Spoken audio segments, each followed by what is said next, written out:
he's the next president for the next 4 years, and Vice President Harris got 226. Donald Trump currently is on 74,685,602 votes, and Kamala Harris is on 71,156,779 votes.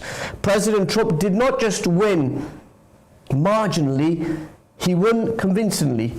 He won the 7 battleground states. Remember last week told you about those battleground states, a bit like marginal seats here in the UK, neck and neck between two political parties. That is what happened. He took Pennsylvania, he took Arizona, he took Michigan, he took Nevada, he took North Carolina, he took Arizona, and he took Pennsylvania as well. The 7 battleground states, he beat the Democrats in that. In the US Senate, the Republicans flipped 3 seats and are now on 52 seats, and the Democrats are on 46.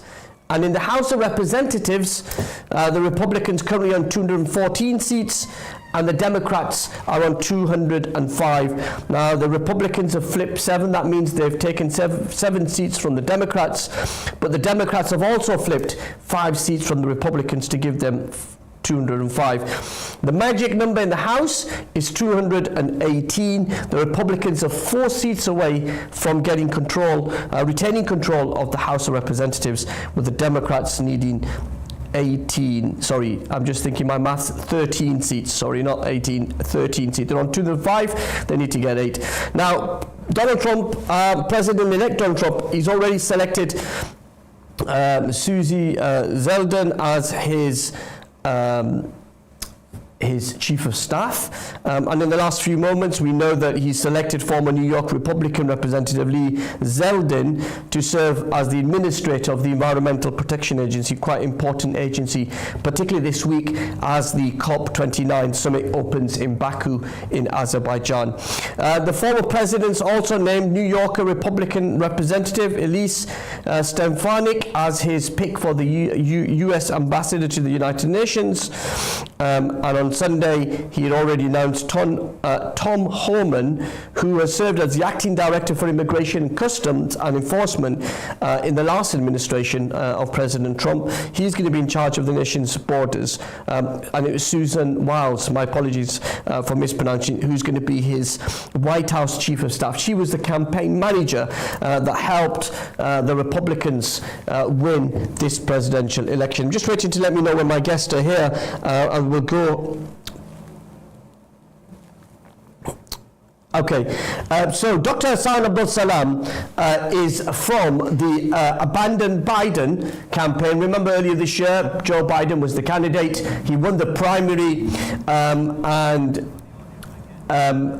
so Joe Biden had that debate with Donald Trump, which he lost, and then there was a massive grassroots, the institutions of the Democratic Party who said Joe Biden had to step down, and we saw that, and Kamala Harris, who is the vice president, became the candidate. So the Abandon Biden campaign became Abandon Harris. Why did the abandon? You would have seen Dr. Hassan Abdul Salam on my program last year, I think, when we talked about these issues, but I'm pleased he's back here on British Muslim TV. Dr. Hassan Abdul Salam, are you there, sir? Great to be here with you. Yes, we launched Abandon Harris in July. We made an ultimatum to the vice president that if we didn't get a full arms embargo and a permanent ceasefire committed by her, we would launch the Abandon Harris campaign. We asked to meet with her, and she denied us that opportunity, and she never, even close to a whisper of offering any of our demands. And so on August 19th, we launched Abandon Harris a few blocks away from the DNC convention, and we never looked back, campaigning in all the swing states where Muslim Americans and our allies can actually decide these states and then eventually the presidency. And by the power and permission of Allah subhanahu wa ta'ala, we came through and completely ensured that the vice president was defeated at our hands. Yeah, I mean, just for our viewers' sake, you didn't advocate for either candidate. You didn't endorse the Democrats. You didn't endorse Donald Trump, and you didn't even endorse Jill Stein, Dr. Jill Stein from the Green Party. But a lot of Muslim Americans, Arab Americans in Michigan, in Arizona, Pennsylvania, they all voted in favor of Donald Trump. So is Biden-Harris responsible for the Donald Trump victory?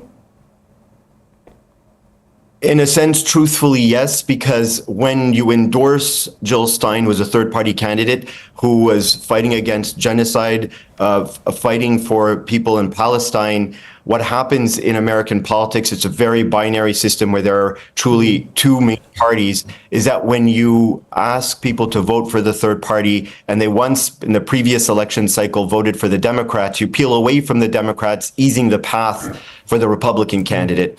And so that is true. Also, something else happened that we started to observe in the last days of the campaign, that people often would wonder, where would I go? I don't want to vote if I have to vote for one of the two genociders. And we would explain to them that it was essential that the vice president lose as a strategy to ensure that genocide is punished because they actively engaged in genocide. And so they would migrate to Jill Stein. But then while they're thinking about Jill Stein, they come to realize that it's mathematically more powerful to vote for Donald Trump if your goal is to get rid of the vice president. So their intention is not for Trump to win because they like him, but rather ensure the defeat of the vice president. Yeah, but aren't you replacing one supporter of the Israeli government with another supporter of the Israeli government? Donald Trump, when he was president, moved the US Embassy to Jerusalem, the Abrahamic Accords, lots and lots of billions of dollars of aid for Israel and its government, a very close relationship between Israeli Prime Minister Benjamin Netanyahu and Donald Trump. So the reality is you've replaced Harris, who talks about Gaza, wanting to end the war, having a ceasefire, whilst Armin, the Israelis, to be replaced by Donald Trump, who will be, if not more, in tune and supportive of Israel. If I gather what you're saying is you're asking a question about Donald Trump's positions on the state of Israel, on the genocide, on ceasefire, and the policies related more broadly to Gaza. And absolutely, that was the reason why we committed to asking people to vote for Jill Stein. We believe that we should not support the genocider who actively genocides the vice president and the president, but we should also not support the one who claims to finish the job, Donald Trump. We do strongly feel that we simply do not know. It's very unpredictable what the president-elect Donald Trump will do. He's claiming that there will be peace, that he seeks peace, that he's against war, that he wants this genocide to end. However, curiously, we never hear him say or call explicitly for a ceasefire. And that's a great concern, and a full arms embargo. If he continues to even give a dollar for this campaign, we must fight against him. We must maintain our credibility, because we will hold him to account. Biden, abandon Harris, will transform to ensure that the president-elect will be held to account once he's inaugurated onwards. We want to explore this. I'm really grateful that you're spending the whole hour with us. But I just wanted to ask you about the president. You're in Michigan. President-elect Donald Trump visited. He went to Dearborn. He met with Muslim and Arab voters. How important was that moment of Donald Trump in Dearborn? I think it was really critical. It was something we never expected, but eventually we had imams endorse Donald Trump. That's happened in Michigan. That was not something that was launched explicitly by abandon Biden, abandon Harris. But what that did is that it shifted people away from Jill Stein to Donald Trump, because they perceived him as being someone who is for peace. Now, not everyone did that. We have, for example, in Dearborn, about 20% voted for Jill Stein, about 36% voted for Harris, a little over 40% voted for Donald Trump. And when we're at the polls, almost everyone universally was like thumbs up. Absolutely. Of course, they're abandoning Harris. I was carrying a sign abandon Harris. They were like, absolutely. But about half were voting for Jill Stein. I recall half went for Donald Trump. But all of them were doing it for strategic reasons to ensure the defeat of the vice president because they wanted to punish genocide. Yeah, Dr. Hassan Abdul Salam, we're going to take a very quick break. I know you're going to stay there. We're just going to go a commercial break whilst we'll come back and continue this very important conversation, because Dr. Hassan Abdul Salam isn't any ordinary American. He was the one that launched this abandoned Biden-Harris campaign, and when Muslims were telling him he was flogging a dead horse, he continued to push this, and subhanAllah, what a victory this organization was able to cause. A political earthquake, not just in the United States, but around the world. And so not only did you see Vice President Kamala Harris defeated at the ballot box, but you saw Donald Trump win. And where the Muslim vote was key, in my experience and my knowledge of broadcasting, Donald Trump won that Muslim vote. And that didn't happen in 2016 or 2020, but did happen in 2024. And if you see the map, if you go onto the US election map, you'll be able to see that in more detail. We're hopefully going to go to Texas as well. Mo Nihad will be joining us from the Republican Party. But meanwhile, we'll take a very quick break. We'll be back with...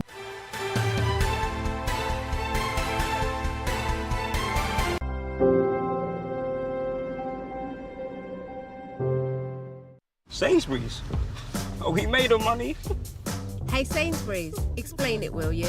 Well, the same effort we put into our baking goes into matching prices. Remarkable, we've actually come in under budget. Get it now?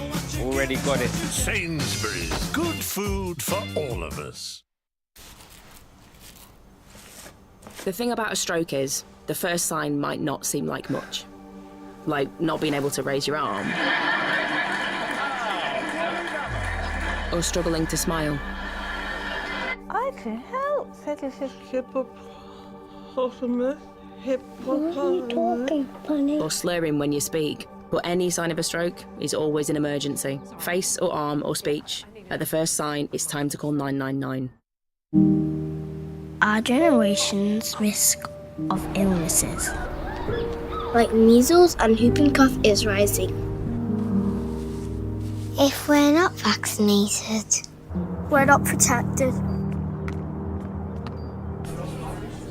And could get seriously ill. Risking lifelong disabilities. Are your child's vaccines up to date? Sainsbury's. Oh, he made her money. Hey Sainsbury's, explain it, will you? Well, the same effort we put into our baking goes into matching prices. Remarkable, we've actually come in under budget. Get it now? Already got it. Sainsbury's, good food for all of us.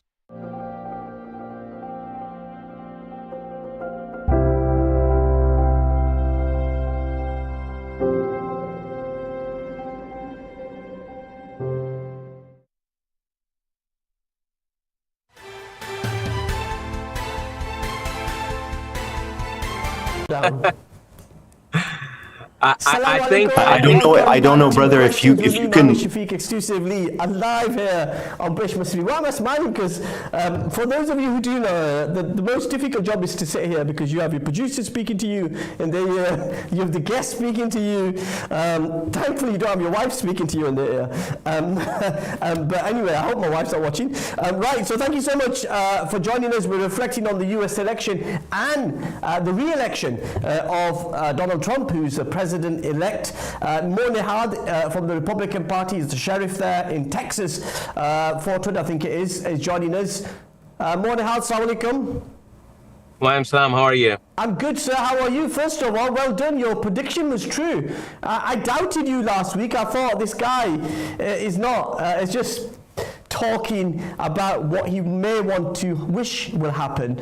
But the reality is Donald Trump smashed and won a huge, huge majority. Yeah, so let me just, make a correction. I'm not a sheriff in Texas. I ran for sheriff. You ran for sheriff. In Fort Bend County on the Republican Party side. Yes, coming back to your question from last week, and I know you probably thought, man, this guy is just, talking up the alley, and he just wanted to say what he had on his mind with no, conviction. But I mean, here's the truth, brother. I mean, American people, regardless whether you're white, black, Hispanic, brown, Middle Eastern, Asian, I mean, for the most part, we are very naive people, and we take people at face value. And that's American culture. We believe people, but then those same people put actions, and those actions are actually accounted for. And the last 4 years, almost 4 years, have been terrible. For America, they have been terrible. If you compare America with the rest of the world, yeah, America didn't do that bad, in the last 4 years. But if you compare America with, the previous years or the decades, America was terrible these last, 3.5 years. But the last 4 years, you were recovering from a pandemic, as the rest of the world was as well. Well, let me go ahead and tell you this. It was not a pandemic. It was a plandemic, It was planned, okay? And that ended in spring of 2022. We still had 3 years, almost 3 years left, and still nothing was done. I mean, interest rates went up, education went down. School districts started doing atrocities, which was against anyone's faith. I mean, borders were out of control. I mean, legal immigration was stalled. Illegal immigration went up.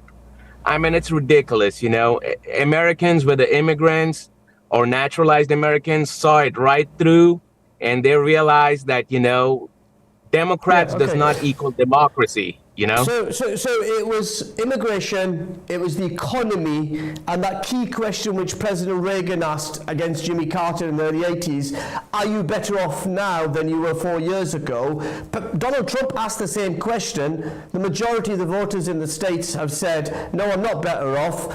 There's higher inflation, as you said, mortgage rates.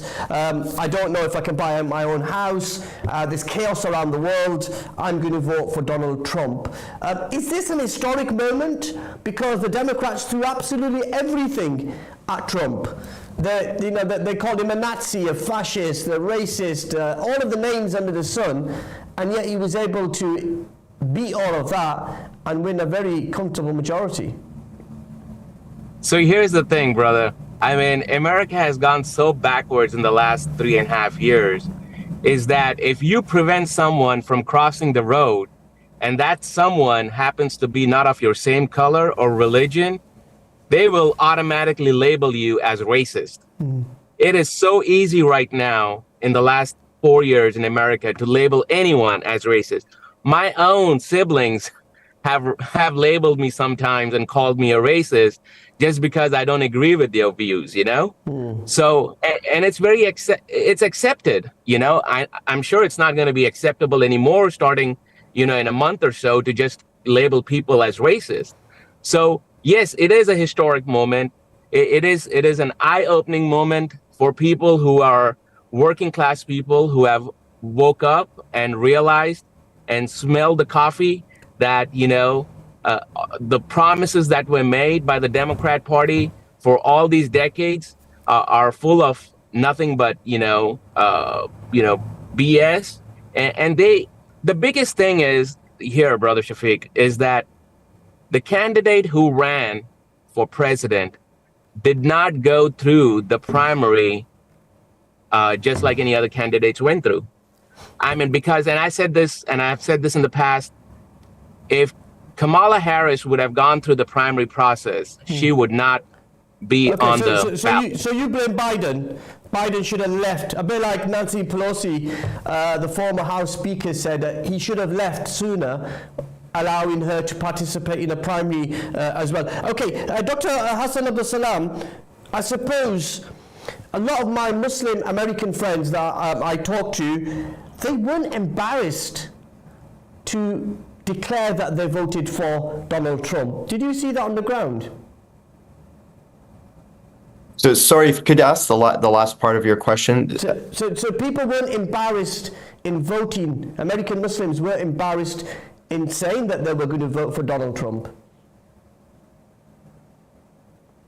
I still can't make out what you're Could you write in the chat quickly So I don't know if you can hear me, Dr. Hassan. We're talking about the Muslim vote that voted for Donald Trump and did it with pride. Did you see that in the campaign that you ran for Abandon Harris?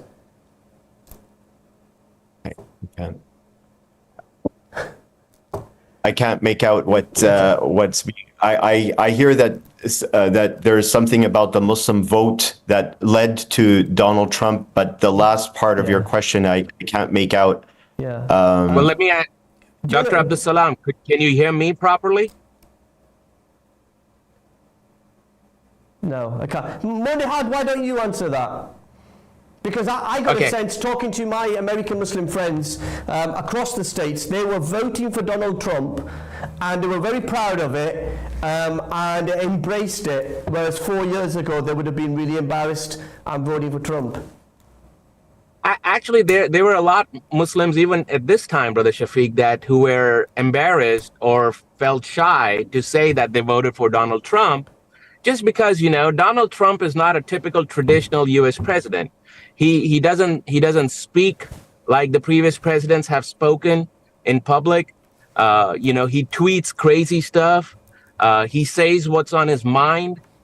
He's very vocal and he's very candid. He's not elegant for that matter. And yes, there are even people now who voted for Donald Trump, but were hesitant to actually come out and say that they did vote for him, just because they didn't want their peers or neighbors or relatives to kind of tell them later on that, hey, he won because of you, So, but it really doesn't matter whether you felt embarrassed or not. The bottom line is Donald Trump won. He's the president-elect right now. And that's end of story. And hopefully the next 4 years for America are going to be better than the last 4 years. And it's going to be better for the rest of the world, Dr. Hassan, Gaza and the American Muslim vote, how important was that? It was very important. I think most of the Muslims, number one issue, even though it's an international issue, was Gaza. Number two was what's happening in the schools right now, especially with, boys can use girls' bathroom, girls can use boys' bathroom. Number three was about the critical race theory. That was very important. Okay. Parental rights being taken away and kids being brainwashed and being able to tell that, a 9-year-old that I'm not a boy, I'm a girl now. Okay. So Dr. Hassan, can you hear me? How important was Gaza? Sorry, if you can ask again. By the way, based on what I've just heard, the response of our colleague, I could tell you that indeed, while Muslim Americans would find it kind of different and unique, perhaps highly unexpected, to vote for Donald Trump, largely they voted for him on the basis of the idea that they want to strategically defeat the vice president because of the genocide. This is the pivotal reason, the central purpose why many Muslim Americans came out. Their vote was decisive. Among other groups, they ensured that the vice president lost in states like Michigan and Wisconsin, and they played a major role in states like Arizona, Georgia, and Pennsylvania. So this was an extraordinary moment in the history of Muslim America, and a moment in which Democrats will have to look closely at the map if they want to win again in 2028 to support the policies and priorities of Muslim Americans without looking down on them and lecturing them about what they have to do because of the alternative. Yeah, and do you know the alternative, Dr. Hassan, is Donald Trump. He's not a real friend of the Muslim world, is he? Are you saying, is he not in favor of the Muslim vote? He's not. I think to Donald Trump, it might be surprising, as you might have seen, how this was unexpected even for the campaign. They saw an opportunity, and the former president, now president-elect, often seems to grab them in order to win. This is primarily why we're uncertain about what lies ahead. Is he someone who's going to reward the votes that came in these swing states, or is he someone who will then ignore the Muslim American vote? And we are standing by. If he does ignore that, we will then withdraw our support as we had abandon Biden, abandon Harris. Yeah, that's really important. We've got about a minute before the break, and I just wanted to ask you very quickly, you've worked this campaign day and night. You know, it's been very difficult for you, has it not, in terms of your personal life? It's been very hard running this campaign. Oh, one's personal life we weren't sleeping. We have one person in our campaign and operations. She's caring for a severely disabled daughter, but working day in, day out, all through the night sometimes. We have another person homeschooling 4 children, working very, very hard on the campaign. One person ended up worried that the vice president could win, checked himself in the hospital, came out saying, what can I do? What can I do? I told him, go work in the campaign in Pennsylvania. So huge personal tolls, sacrifice, people not getting any money and working super hard, because this is one of the most important election for Muslim Americans because of this genocide.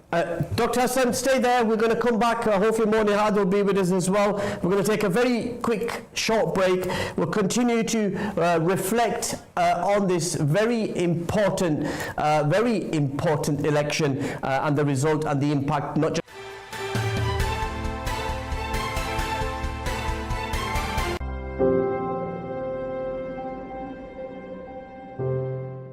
Sainsbury's. Oh, we made our money. Hey Sainsbury's, explain it, will you?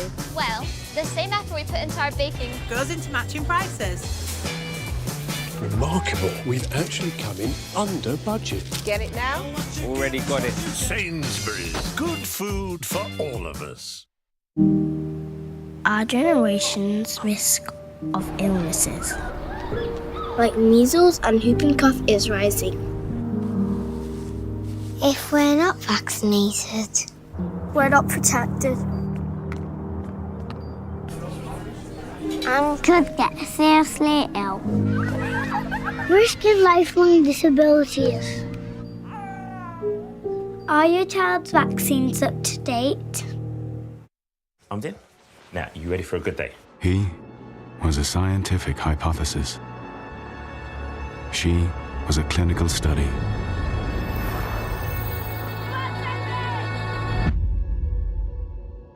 And the future breakthrough that could cure her is closer than ever. With our research, we can keep saving lives like hers. Donate now to turn science fiction into reality. Sainsbury's. Oh, we made our money.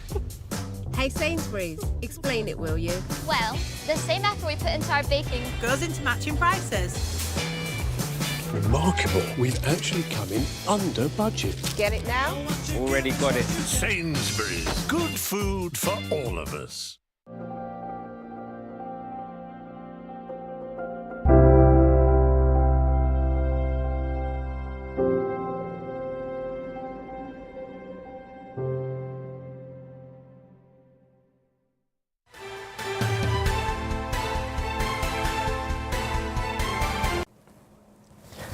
Assalamu alaikum, welcome back to Questions with me, Mohammed Shafiq. It's 30 minutes in and we've only got less than 30 minutes until the end of the program. So let's get stuck in. Moni Had, who's from Fort Bend in Texas, and he stood for sheriff on behalf of the Republican Party, joining as well. But also, we're also joined by the magnificent Dr. Hassan Abdul Salam.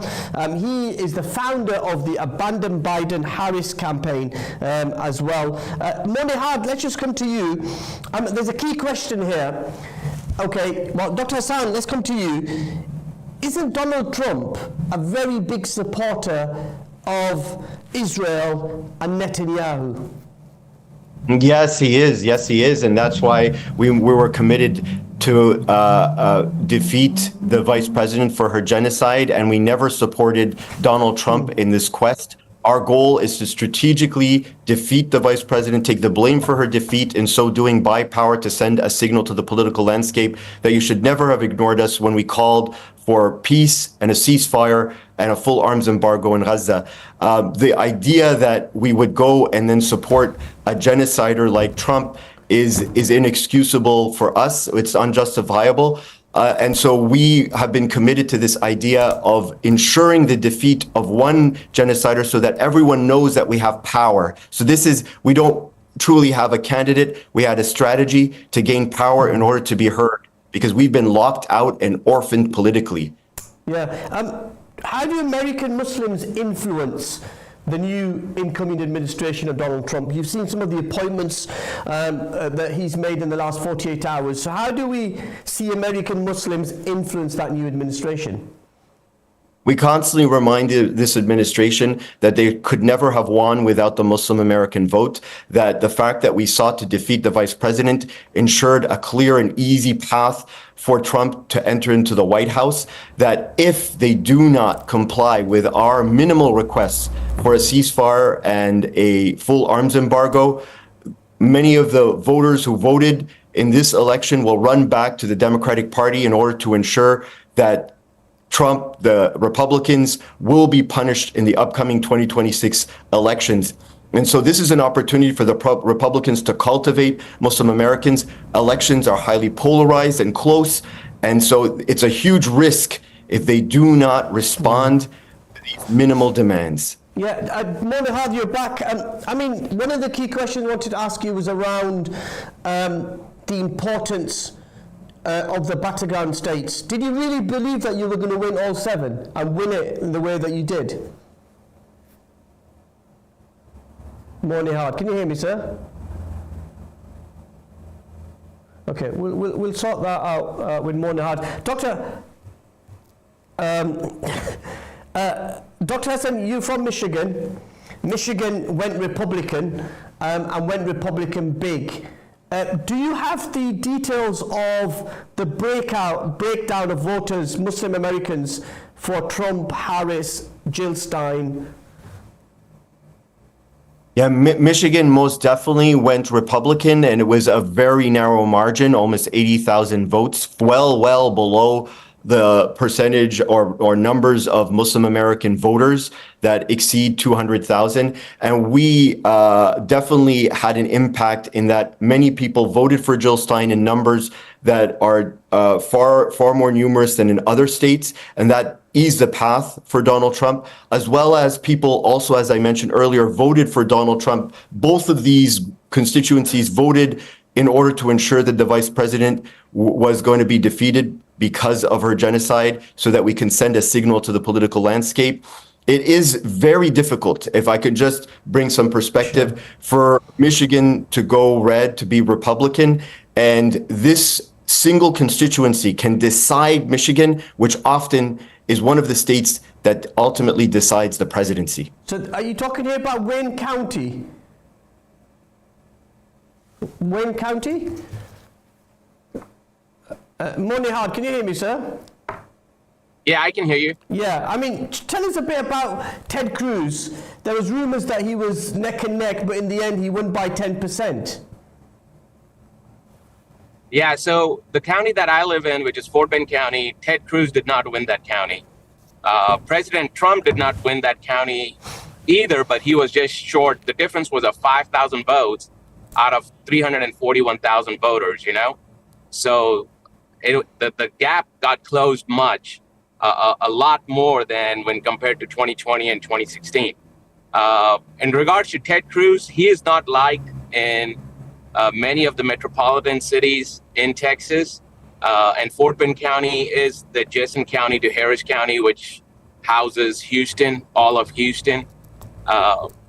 So Ted Cruz is popular, but not in the urban areas.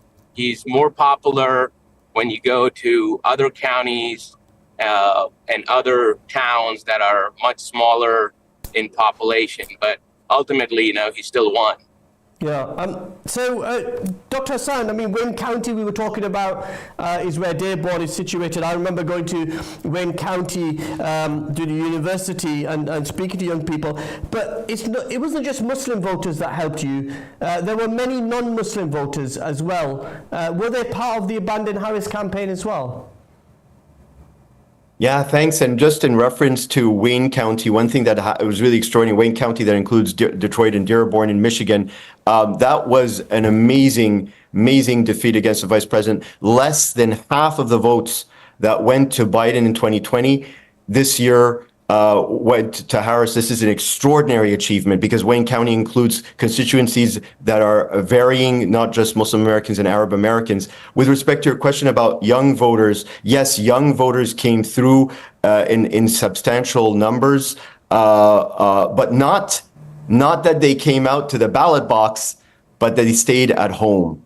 I think the message of being an endorser of genocide came through, and many young people just did not know where to go, were apathetic, and we had 15 million less folks in terms of turnout, and this dramatically altered the landscape for the Democrats because those were voters that would have otherwise gone with a Democrat if they were to vote, and made it far easier for the Republican to win. Yeah. Monihad, I mean, what's your expectations of President-elect Donald Trump for the coming inauguration? For our British viewers, he won't become president straight away. His inauguration is going to be on January the 20th. But what's your expectations of President-elect Trump? My expectations for international, probably by spring or summer, things are going to be much better, especially for Palestinians. I think by late spring, we will actually see a drop in interest rates.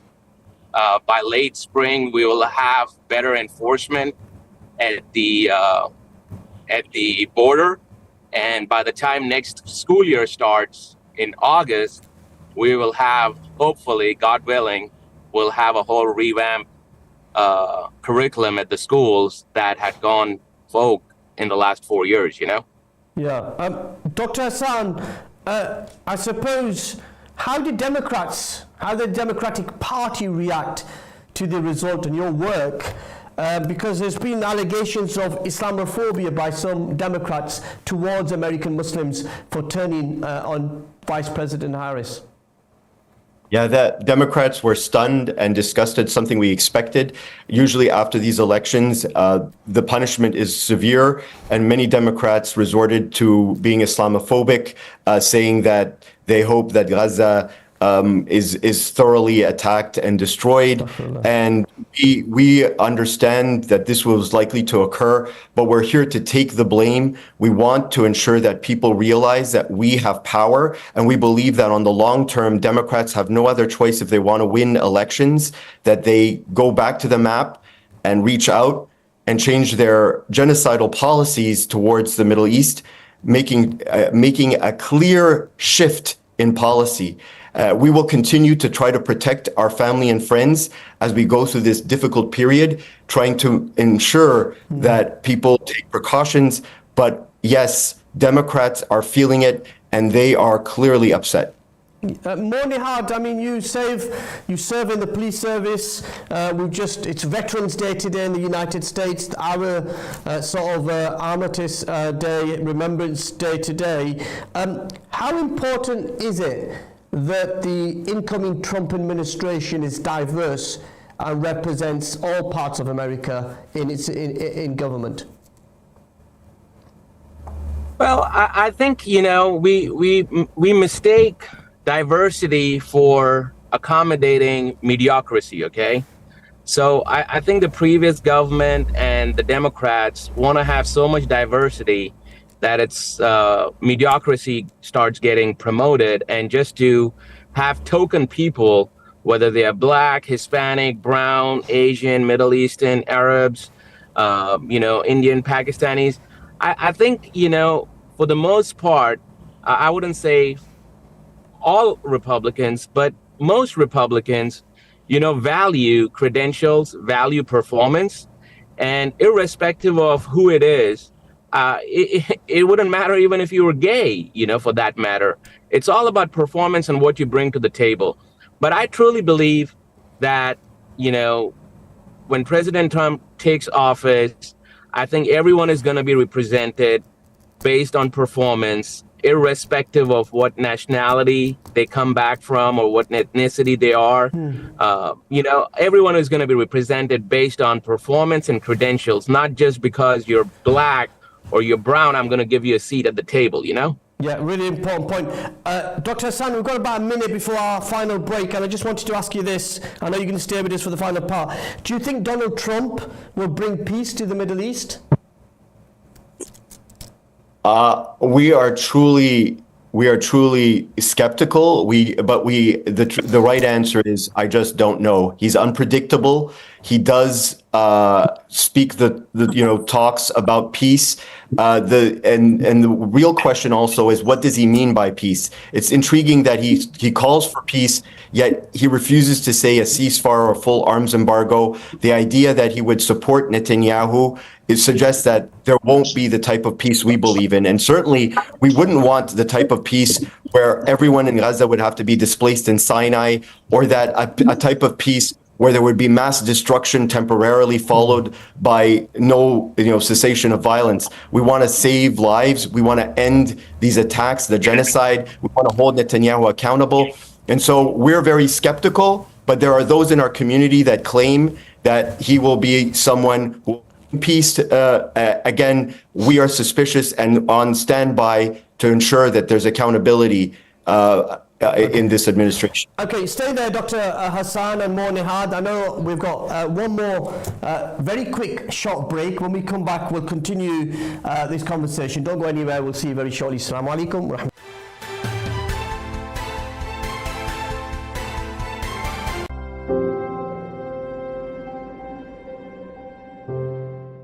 Sainsbury's.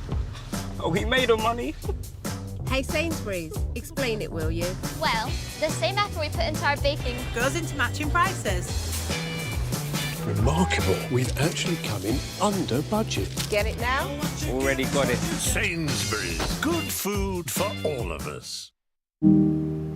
Our generation's risk of illnesses, like measles and whooping cough, is rising. If we're not vaccinated, we're not protected. And could get seriously ill. Risking lifelong disabilities. Are your child's vaccines up to date? I'm in. Now, you ready for a good day? He was a scientific hypothesis. She was a clinical study.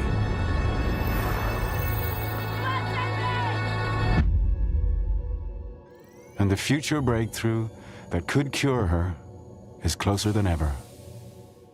With our research, we can keep saving lives like hers. Donate now to turn science fiction into reality. Sainsbury's. Oh, we made our money. Hey Sainsbury's, explain it, will you? Well, the same effort we put into our baking Goes into matching prices. Remarkable. We've actually come in under budget. Get it now? Already got it. Sainsbury's. Good food for all of us.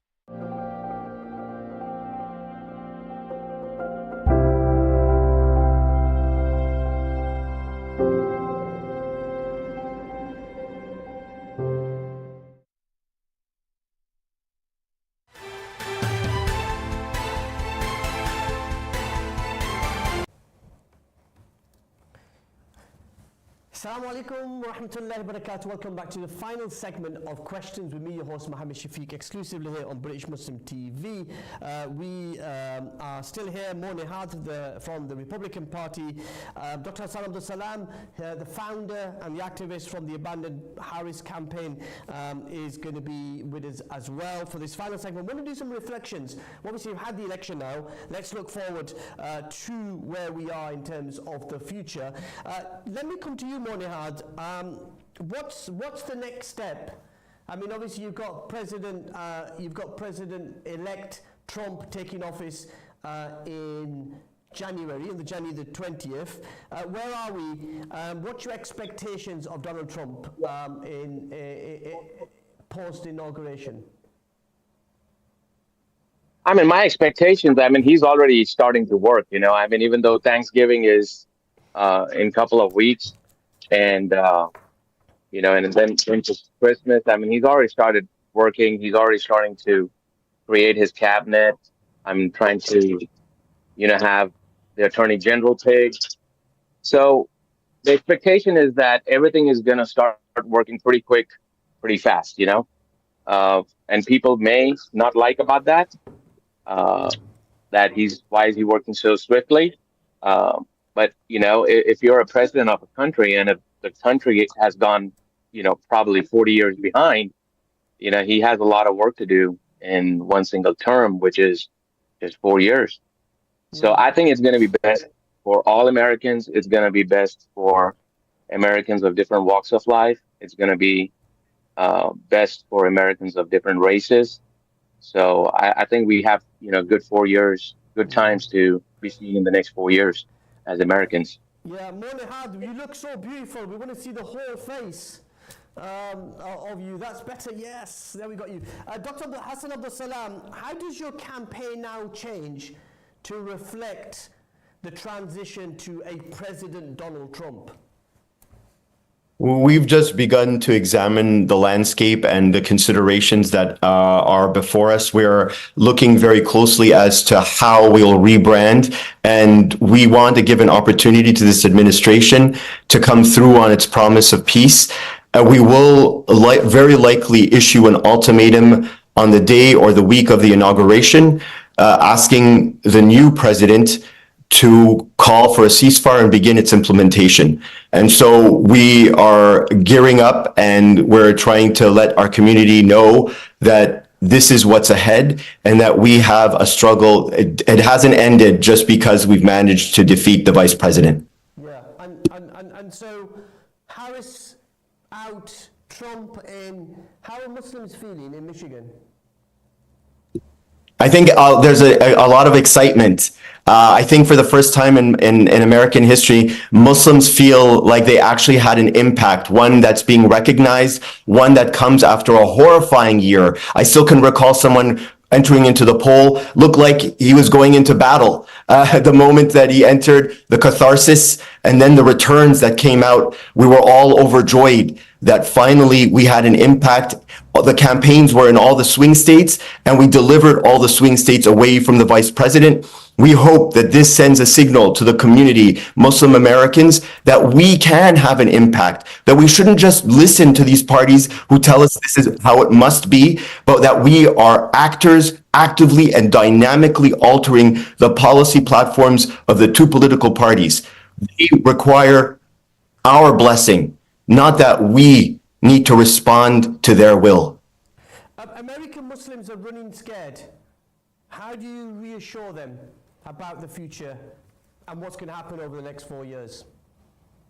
Yeah, some Muslim Americans are scared at the prospect of having power, because with power comes a great amount of potential retaliation or attack, retribution. And so what we can say is that in American politics, leverage is what counts, and that they have to simply stay the course and ensure that we stay united, because in so doing, we will see massive transformation. We might be seeing an administration that will not have a Muslim ban, that will not be Islamophobic. And so people will start to learn a little bit more about the impact of their vote. Of course, we're uncertain of what's ahead. And so we have to continue on this track for some time in order to demonstrate that we are a clear, credible threat to the political parties, and both must listen to us. Yeah. What is the Trump foreign policy? We know tariffs, we know sanctions, we know, resolving the Ukraine war. He's spoken to President Mahmoud Abbas, who's told him, he's told Mahmoud Abbas, the PLO president, he wants to see an end to the war in Gaza. How would you define Trump's foreign policy?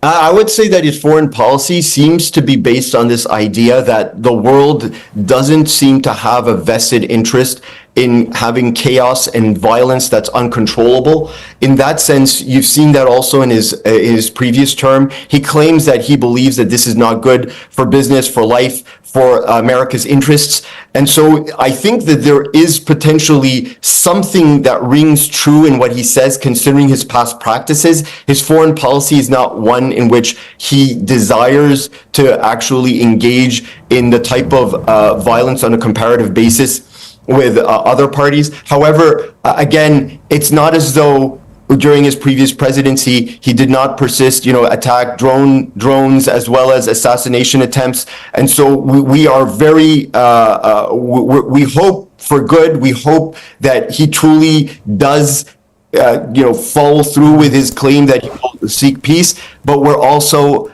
wondering, is this something that he said just to get votes? Or is it something that truly he believes in the same way that he's been saying so in the case of Ukraine? We've got one final question, sorry. I just want to ask you because this has come from one of our viewers, Imtiaz. He says, have you got your life back? Have you had some rest? Have you recovered? Have you kind of put this in a box and said, well, we've achieved a victory. I'm going to have some me time? I can tell you, I came back to my beloved Minnesota, and I had a little bit of rest. I was talking to people even right after the election, and literally I was drowning in my own sleep in front of them. And so yeah, it's been really difficult, hour after hour, day after day, week after week. And so now we're asking all our people to take some rest. But again, I think that rest will be short-lived, because we have a president who's coming unpredictable, and this genocide persists. And perhaps it's really something that we just can't actually do, is to rest when our people are dying and we see their amputated bodies and the skin, the bones, the skin. Yeah, it's just so sad. Monihad, I suppose my final question to you, what's your message?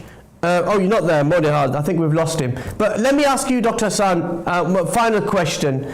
To Muslims around the world who are fearful of what a Trump presidency will bring, what can you say to reassure them? Well, I'm afraid I perhaps shouldn't reassure, because I truly don't know. But what I can say is that we deployed our leverage well before the election. The Republicans, the Trump people, came and sought the endorsement of Biden-Harris. That showed that we had power. They were willing to negotiate and reconcile. We said no because you didn't say ceasefire. We expect the administration to be very different from 2016. But again, because it is Trump and he is unpredictable, we don't want to actually reassure. We would rather say we have to tough it out. As we said from the beginning of November, 4 years under any Republican is incomparable to 1 day in Gaza. It's an argument of sacrifice, and we hope to work together to transform this country and the world. Dr. Hassan Abdus Salam, thank you so much. Congratulations on your campaign, and we look forward to welcoming you back. Dr. Hassan. Pleasure. Thanks so much for this. Thank you so much, sir. Dr. Hassan Abdus Salam, who is the founder of the Biden-Harris campaign, joining us live there from, actually he's now back in Minnesota, which is not in Michigan, but thank you so much. Also to brother Monihad, who is from the Republican Party as well. Thank you so much for joining us. Obviously the joys of live TV, and obviously be mid-afternoon in the United States. Right, so let's just give you a reminder as we finish this program, and maybe next week we're going to have an expert on to talk about the next steps for American Muslims. We're going to explore this in the run-up to the inauguration in January as well. In the presidential election, Donald Trump is on 312 electoral college votes. That's the total now. So you will need to get to 270 electoral college votes. Donald Trump has so done that. He's surpassed that. He's got to 312, and Vice President Kamala Harris has ended up in terms of electoral college votes, 226, which therefore means obviously Donald Trump is the winner and he's going to be the president. He's the president-elect, so that means he's going to take office on January the 20th. And the vote is still being counted. You'll be surprised to know this. In many parts of California, votes are still being counted. Donald Trump is currently on 74,693,046 votes, and Kamala Harris is on 71,184 votes. 184,460 votes, as I said, still counting. The Senate at the moment is 52 Republicans to 46 Democrats, and the House, which I told you about, currently at 214 for the Republicans, the Democrats on 205. You need to get to 218 for a majority in the House of Representatives. Republicans are only 4 seats away, whilst the Democrats need 13 seats with a number outstanding of counts to go on. And really the analysis is, as Donald Trump begins picking his administration, making an announcement who's going to occupy those important roles in the White House, in the West Wing, and also who's going to be in his cabinet, who's going to drive his policy. He won't have 8 years because he's already served 4 years. This is his second and final term. What can he do to deliver? Because he's not just got the White House, he's got the Senate, he's got the House of Congress by most likely, which will be called later on this week for him. He's got real power to make real input and influence. He's got 2 years to do that before the midterm elections in 2026. Can he do that? We'll continue to look at this here on my program as we run up in the run-up to the inauguration, but also the impact a Donald Trump administration is going to have on foreign policy around the world. And yes, so many are asking about Imran Khan and the situation in Pakistan. We'll reflect on that as well. But for me, Mohammed Shafiq, many thanks to all of our guests who joined us from the United States tonight. To you at home, to all the teams, have a great week. Assalamu alaikum wa rahmatullahi wa barakatuh.